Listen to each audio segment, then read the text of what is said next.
France has sprung dramatically to life in recent weeks, both over Libya and now Ivory Coast.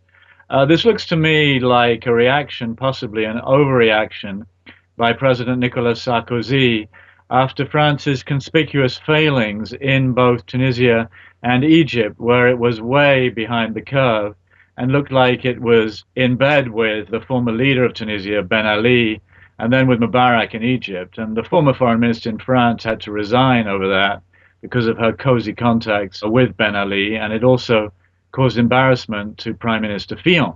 Now, when it came to Libya and now Ivory Coast, and with an election looming next year, President Sarkozy decided he wanted to be very much ahead of things.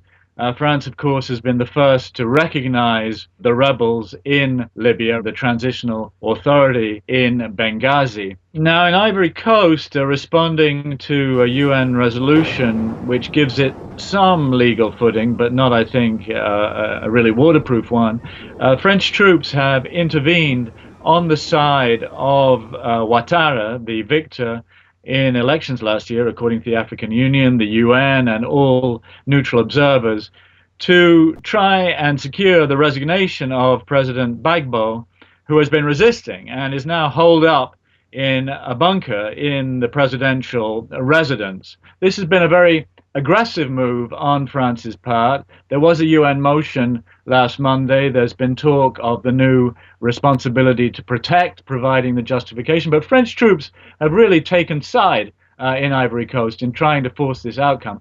I think this is all about Sarkozy wanting to show that France matters, France counts, that the France that we saw in Tunisia and Egypt is not the real France, but the real France stands boldly, as befits the tradition of the revolution, on the side of human rights, on the side of democracy, and on the side of freedom. How all this plays out, of course, in both Libya and Ivory Coast, where France's intervention and the UN's might make subsequent national reconciliation more difficult, how all that plays out remains to be seen. Now, President Sarkozy does have an election next year, of course, in 2012. He's trailing so badly in the polls that some people have suggested he shouldn't run. So I think this very vigorous intervention in both Libya and now Ivory Coast has to be seen in that context.